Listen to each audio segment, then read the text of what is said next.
Welcome to Feedback Friday, everybody. It is a great Friday to be alive. We are going through some interesting stuff in the United States. Thankfully, not everybody who listens to these is in the United States, so that we can keep a worldwide perspective. We need you people. Thank you for showing up in my inbox and in my life. But in the meantime, I'm here with Alex Beller, who is the co-founder at Postscript. They are doing some sick stuff, and one of the things that I got really keyed up on recently was their new site, Fantastic Text. And it's all about how are people getting that messaging in SMS, and how are companies using this. And just like really good emails, we're showing off the email space, they're showing off the text space. Super excited to be here with you. I have really enjoyed getting to know you recently and feel like we are like good buddies. Why don't you give everybody a little bit of background on how you gotten into this? Yeah, thanks for having me. It's a pleasure to be here. I think of us as simpatico. How did I end up here? What Postscript does is a little bit more narrow than I think your normal approach or topic. Postscript only does one thing. We work with brands that run on Shopify, so e-commerce businesses, to roll out and manage an SMS marketing strategy. We aren't SMS for any online business. We're not SMS for any retailer. We're SMS very specifically for e-commerce businesses and for ones that run on Shopify.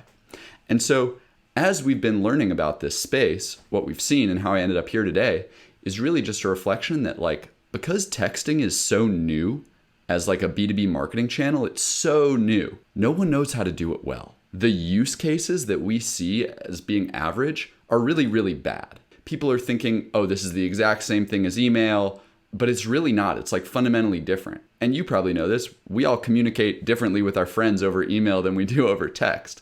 It's a very different channel. It's two-way. People are more sensitive to it.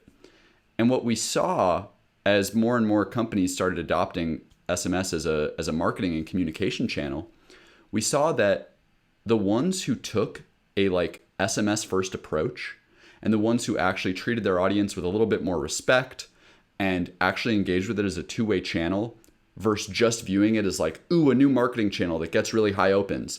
Let's send as many texts as we can through there. The ones who took the former approach, they're the ones doing way better. They're the ones seeing higher ROI, lower unsubscribes, just across the board. That's fascinating, man. I love that kind of insight. And do you all work with these companies, and do they allow you to manage it and then you get to know some of that data? Is that how you're hearing some of this? We work with a couple thousand e-commerce brands. We're going to look at a few examples. They use Postscript to send out their texts. We do not manage it for them. We just provide the tech platform. But the reason we built Fantastic Tests was a couple reasons. One is we've seen in the space, right, that really good emails provides just this fantastic anchoring and inspiration point for email best practices and for design inspiration. And because SMS is a new channel, we really felt like something like that was needed because, as I was saying, it's totally new.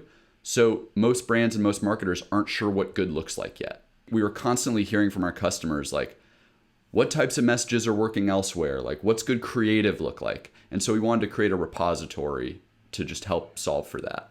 What's this first brand? Bloom. This is one of my favorite all-time examples. And as you might imagine, having started this company, I get a lot of texts, right? I'm on a lot of lists. I get a lot of texts.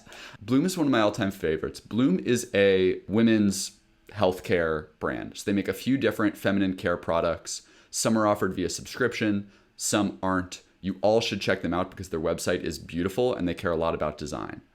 What really stands out about this and why I wanted to share it is that if you look at this text that they're sending out to their subscribers, it is not a marketing message. If you sign up for text from Bloom, you're probably thinking you're going to hear about new product drops, or you're going to get an abandoned cart text, or maybe you're going to get a tracking link when you order something.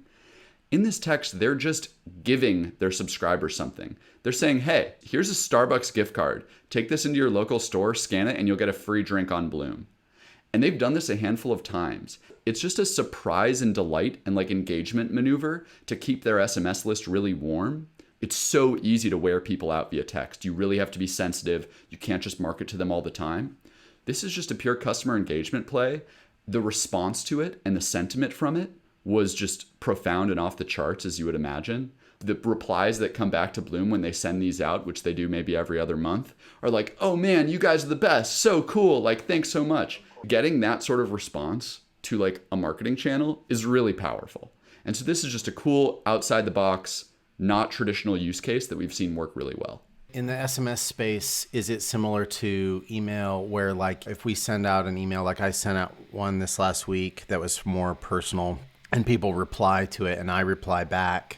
Are there tricks like that? Like that's good for our list. As long as I CC hello at reallygoodemails.com, like it keeps the list in positive light in terms of the list management. Does SMS work that way? Are there now bodies that are governing some of this and keeping track of it? Halfway between yes and no. The yes part is that it is a really heavily regulated space. You have to get opt-ins the right way. Otherwise, you're liable for gigantic, huge penalties, much bigger than email. $500 per message. At the same time, if you're following all those compliance rules, even if you're just marketing to people, if you're sending out the same thing to your whole list 2 or 3 times a week, you're going to get tons of unsubscribes. It doesn't help with deliverability, a tactic like this, like you're asking, but what it does help with is just keeping a healthy list and keeping people engaged by not over marketing to it. Our cell phone is a personal space, and like our SMS inbox is a personal space. We don't want to be over marketed to there. Tell me about this brand. What's going on here? Another one of my favorites, a really creative use case. So Outer Isle, they make cauliflower infused bread products, and they're blowing up really big. So it's kind of like replacing like traditional like gluten and carbohydrates and things like that, wheat. They just figured out, instead of showing you marketing campaigns or like abandoned cart messages, there's a couple different weirder use cases. And they were like, hey, let's abuse the fact that SMS is a two-way channel and let's play a game with our subscriber base. This is like a fun / informational message they sent out where it's saying, hey, let's play Wheel of Fortune, reply with the right answer and get a prize. And so users could reply back guessing to solve the puzzle up top.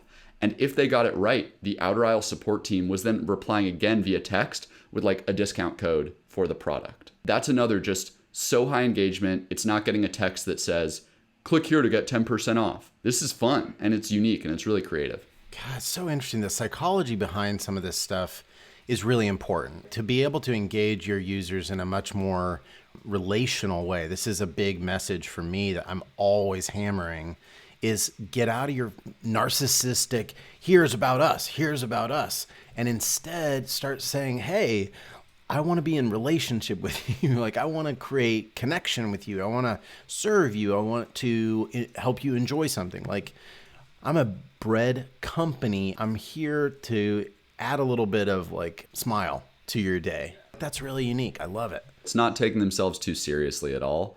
That's like the core of a good SMS strategy. You got to lose all the corporate marketing speak at the door. You got to think of this as like texting your friend. How about this guy? This is the perfect third example off the theme we just hit on. So Olipop, they're an awesome natural soda brand. My favorite flavor is strawberry vanilla, and they're really good. And so what they did here, this is a product drop text. It's written from the voice of Ben, one of their co-founders. If you're a subscriber to Olipop, you're probably like, they have a cult following. You're probably in on the cult if you're subscribed to their SMS channel. And this is getting a personal text from their founder announcing a new flavor. And they only have like 4 flavors, so it's a big deal. It's worthy of a text. But because it's written in first person, that's also like a pretty personal message to get that fits within how SMS should be used. If you reply back, you're going to connect with their team and you're going to be able to converse. So this is really treating SMS as like personal channel. It's two-way, great use of emojis, nice looking can in that picture, and really personal first person voice.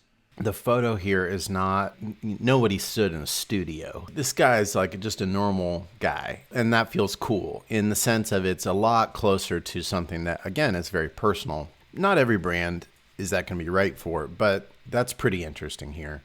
This is actually a fairly long message for something like this. And I think it's interesting to know that it performed well. When you're in this personal voice, what's available in SMS in terms of personalization or segmenting and things like that? It'll vary by platform, but in our use case for Postscript e-commerce, there's a lot there. You can pull in dynamic tags just like an email, right? So you could personalize the message with the user's first or last name, previous products they've bought, any kind of like piece of data that you have in a merge tag could be placed into a message. At the same time, this message probably didn't go out to their entire marketing list. It probably went out to like a relevant segment. So maybe it's folks who bought more than one flavor, or maybe it's folks who've signed up to get notifications when they drop new flavors. There's a ton of segmentation available, and that is the right strategy, actually. You should not be hitting send all the same message to everyone because it's impersonal. Instead, it should be like based on what they've bought previously, what actions they've taken on site, how much correspondence they've done, all kinds of stuff like that, where they live, etc. You've really helped us think through a lot of this stuff. I'm going to try and summarize what I'm learning. Remember that SMS is a much more personal channel than an email. Email's already more personal than something like social and more personal than something like just the generic web. SMS is that much more. This is the same environment that we're texting our friends and family. Maintain that personal note, and you will have the greatest effect and the least number of unsubscribes when you are not just writing personally, but where your message is segmented to people for whom that message serves them more because of an action that they took. In terms of strategy, if you can surprise and delight, we saw real success there. We saw using a personal tone and being able to reveal something that feels like special to somebody. So there's almost like a specialness, a sacredness, a like on the inside track kind of a feeling that seems to do well in some of these messages. Is that right? The way I phrase that dynamic is I encourage new folks approaching SMS to think of it as their VIP channel. Have respect for the users. They're your biggest fans if they're signing up here because it is so personal. People are probably only going to opt in to a handful, maybe at most like 8 brands on SMS. It's going to be a lower threshold than on email. So if you're one of theirs, it's a pretty big deal. And I can imagine that there's probably, when you're asking people if they want to opt in, that there's some messaging there that is really critical about, hey, be a VIP, get in on the stuff that not everybody else does. What else seems to really track well when getting those opt-ins for SMS specifically? The best performance that I've seen in gathering opt-ins is a reflection of the brand and actually how they merchandise. If it's someone like Olipop, who has a cult following and they have 4 flavors and they probably come out with a new flavor like once a quarter, a great way to get people on the list is probably like, be the first to know when our next flavor drops. That's a really good lever for them. If you're Brooklinen and you're a retailer that has inventory regularly available, maybe it's just the traditional like, hey, grab 10% off your first purchase by signing up here. The last one that I see success with is just the incentive of like a generic VIP list. Like join our VIP list, get access to first look at new products, get access to like discounts, get access to like premium support, things like that. Those tend to be the 3 biggest sign up levers. Thank you for being here and sharing this insight with us. Where can people get more of these fantastic texts? Fantastictext.com. Nice and easy. It's sitting there waiting for them. Really appreciate you. Thanks for being here. Thanks for having me. All right. Everybody out there, email geeks, have a wonderful, wonderful weekend. Be well to each other. Be really good. Ciao, ciao.